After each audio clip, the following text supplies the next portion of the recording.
na msanii ambao yuko kwenye standards ndio napanda. Nakwambia ukweli, sasa hivi ukiniletea msanii mkubwa sana tufanye naye collab, nitakwambia hapana, kwa sababu napaswa nipige hatua kwa hatua, 1 2 3. Nitakaporuka itanisumbua. Sasa manake jitayarisheni kusikia msanii mpya wa kizazi kipya ambaye iko hit katika East Africa kufanya collab na Sab-B. Kwa boss wangu Pulinaire, kwa kesi ninavyomjua, Harmonize is easy kufanya naye collab. Diamond Platnumz ni easy kufanya naye collab. I told you, wallahi. Sab-B mbego ngoma na Crown wari ukizero uyihani kingana gute be kwera abantu bose maze kwana mwakwanye muri kino gihe nashize imbere inyungu z'abarundi twese, kuko yaba bitari uko bari kuri no munsi mfise inzu Samuel kubekoreye. Rero mwebwe mugomba kugira icyizere, because ndiko ndakora ibintu for the music industry. Ni kuvuga turafatanyije urugamba ni rwacu twese. Rero ndaza uti Sab-B tugira icyizere, nawe gira icyizere nkanje, parce que jewe ni nka wewe ndafise icyizere, nawe ugomba kugira icyizere.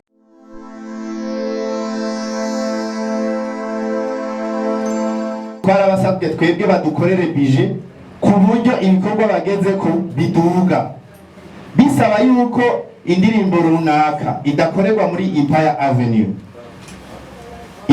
igasaba ko ikorerwa muri Wasafi, Bantu Boy cyane hehe. Itwo twebwe nta kibazo biduteye, twebwe nta exigence ya studio, nta exigence yiki mugabo. Icyo twasavye nuko bahandageze hashimishije duhera hajya kugira tuduze ibikorwa byiwe ageze yaga. Okay, ati Crown igiye kuba management yayo, mwamuhaye amahera ngahe?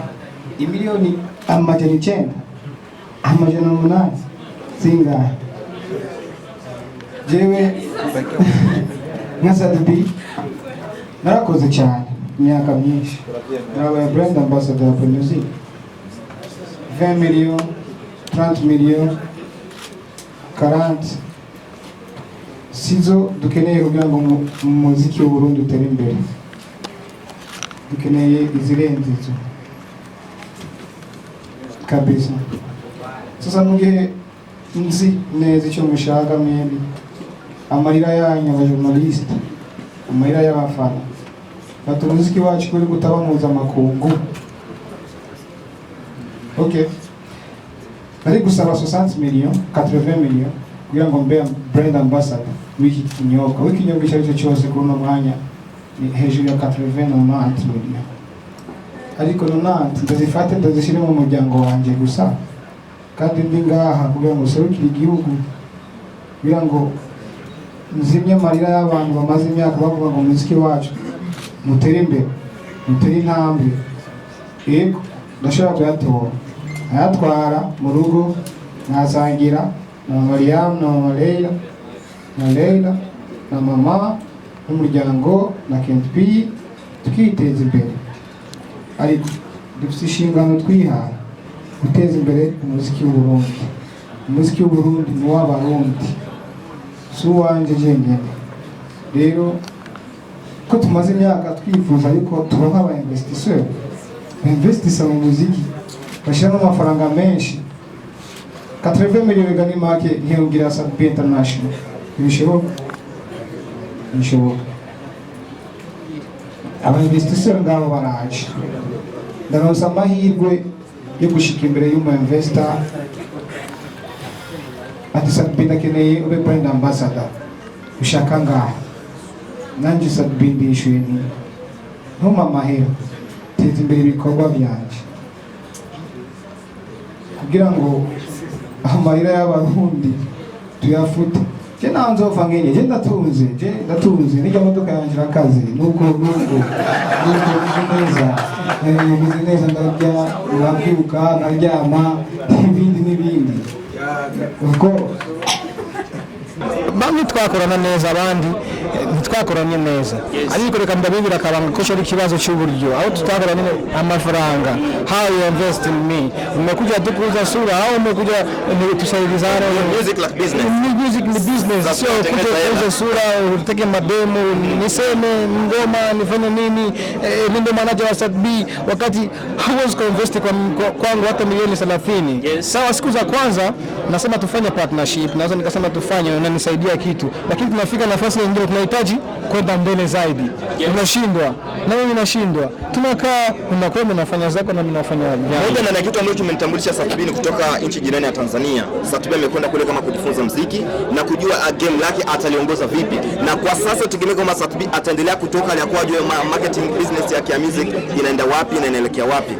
Kwa sasa marketing plan ya music wangu huko East Africa I don't see, kwa sababu ningekuwa na visa hapa ningekuwa nimeshatoa hata nyingine nyimbo nimeshafanya nini, lakini naona kwamba hapa sina umuhimu wa kufanya kazi yote. Marketing plan yangu iko poa, maana yake ni ku expand West African music na Central African music, kwa sababu mimi mwana muziki wa West African music ndio sina value nyumbani kwangu, kwa sababu Warundi wakunipa value.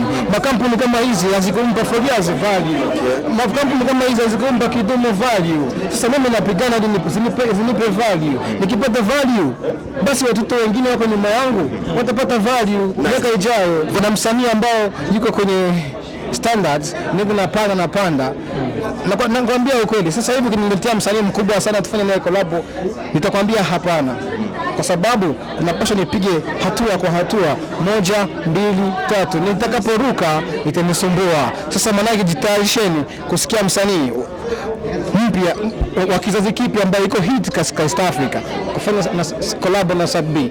Kwa boss wangu Pulinayo, kwa kisi ninavyomjua, Harmonize is easy kufanya naye collab. Diamond Platnumz ni easy kufanya naye collab. I told you wallahi.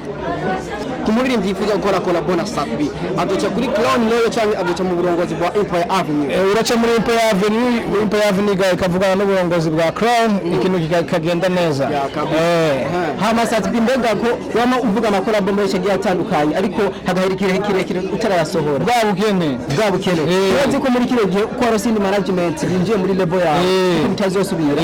Bukene bugiye tugiye kujyana n'ubwo mbego n'umwana Crown wari ukizero uyihanye kingana gute kubera abandi bose mumaze kwana mwakwanye muri kino gihe nashize imbere inyungu z'abarundi twese, kuko yaba bitari uko bari kuri no munsi mfise inzu Samuel kubekoreye.